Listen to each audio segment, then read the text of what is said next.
Man, I don't even know where to start with this one today. Wynn Resorts stock is crashing here today, down about 9+% on claims that Mr. Wynn himself, Steve Wynn, has been sexually harassing numerous women over many years. Wynn, also the finance chairman for the Republican National Committee, paid $7.5 million. $7.5 million, that's a lot of money, to settle claims brought by a former manicurist at his resort who said the executive pressured her to have sex with him, the journal said. Wynn pressured the massage therapist to perform sex acts for $1,000 tips and did a lot of other things along with that. I'll give you even a better article if you guys want to look into more of the nitty-gritty details on all this. So Wynn, who turned 76 years old on Saturday, denied the allegations. The idea that he ever assaulted any woman is preposterous, he says to the journal. His fortune's valued somewhere around close to $4 billion. Wynn's second in command and heir apparent at Wynn Resorts is Matt Maddox, a 16-year veteran who rose from vice president of investor relations to president of the company. We'll talk about all that in just a second. If you guys want a really detailed story on all this, then after this video is over, you can check out the Wall Street Journal. They have a very detailed thing. This is a financial education channel, not the porno channel, but they have a very detailed account of everything that kind of went down and whatnot. So anyways, Wynn stock here today down well over 9%, down well over $18 per share. So as you guys know, for the past, about week or 2 weeks, we've been selling out. My wife and I have been selling out shares. Not because we ever saw this coming. That'd be amazing if I was psychic like that. But we've been selling off the shares just because we made a huge profit on it. And some people were like, oh, you shouldn't be selling. You need to be holding those shares and whatnot. And you never know what can happen. Sometimes you just got to take your profits and go because you never know what can happen with all this. So where does Wynn Resorts go from here? Is Steve Wynn going to have to leave the company now? In my opinion, yes. Steve Wynn, in my opinion, is going to have to go bye-bye now at this point. Reason being is not just because of pressure from outsiders as far as, people pushing in on the company and saying, he needs to be fired and whatnot because of all these things. I think it's bigger than that. You got to understand. The Wynn is in a position where they have gambling licenses, okay? They have gambling licenses here in Nevada and in Macau. Now, he's so well politically connected here in Las Vegas that he could almost do anything probably, and Wynn Resorts probably wouldn't lose their gambling license here in Nevada, okay? But the majority of their business comes from Macau, okay? The majority of their business comes from Macau.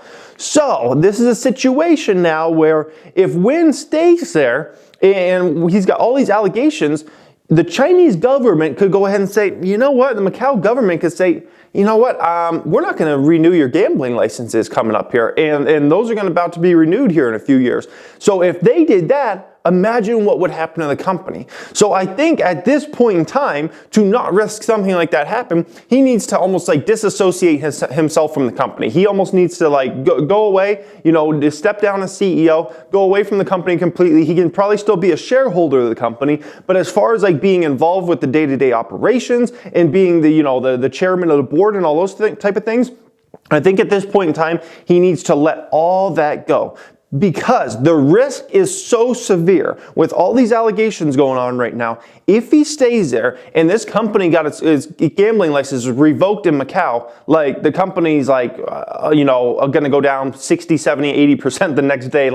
It would be a dramatically different company, almost irrelevant company compared to what it is now. So I don't think he wants to risk that. So what I think is going to probably end up happening if he's smart, and he's a very smart businessman. He might be not the best person in the world now, we find out, but he is a very smart businessman. So if he's that smart, he's going to go ahead and make a decision that, I need to step down, leave this company. I'm 76 years old now. Leave the day-to-day operations, leave the chairman of the board and all those type of things. Just be a shareholder of this company because I don't want to put the company at risk. Because remember, he's also the biggest shareholder of that company. He's going to be putting the company at risk of losing gambling licenses and whatnot with all this surrounding him right now and the public pressure around that building and whatnot. So big deal there. So A lot of people, over the past few weeks were like, why are you selling shares? You're stupid for selling and whatnot. And my thing is, bears lose money, bulls make money, and pigs get slaughtered. I made a lot of money in this one, so that's why we pretty much almost 100% got out. I think between my wife and I, we own about 40 shares only left in the company now. So it's like hardly even a position that matters at this point in time. So anyways, that's what's going on there. As far as like the long-term future of Wynn Resorts, without Steve Wynn being there, what type of company is this? I can tell you that the management, in my opinion, around Steve Wynn is highly, highly competent. I believe the management around him is phenomenal, okay? They, in my opinion, one of the best management teams all around you can find out there, not just in the gambling space, but out there in general. I've been listening to this company's conference calls and looking into it for over 5 years now. And I can tell you that they're very sharp, that management team's very sharp, they know what's going on.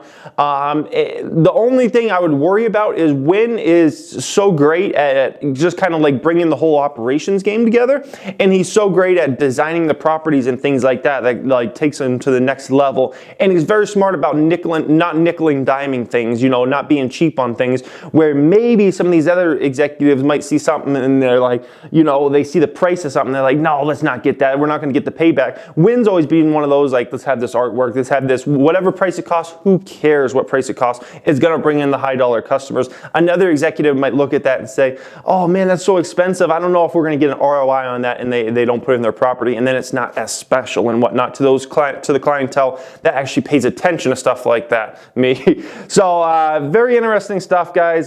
Sad. It's sad to see, that he would be involved in any of this stuff. It's just sad because it's someone that I look up to as like a business legend, a business legend in the business space, and the way he's built that company. And, for him to be involved with stuff like this is it's ridiculous. So anyways, that's what's going on there, guys. We got about 40 shares left, and that's all we got left in this company at this point in time. So we're pretty much out of it. But like I said, the management team over there who can take over if he does decide to step down, they are very competent. I do say they are a very good bunch of group over there. So anyways, let me know what you guys think about all this, and if you want more details on all the nitty-gritty stuff that went on there, you can go to the Wall Street Journal article. Like I said, that one's very, very, very detailed, so you can check that out if you want. But anyways, thank you for watching. As always, guys, have a great day.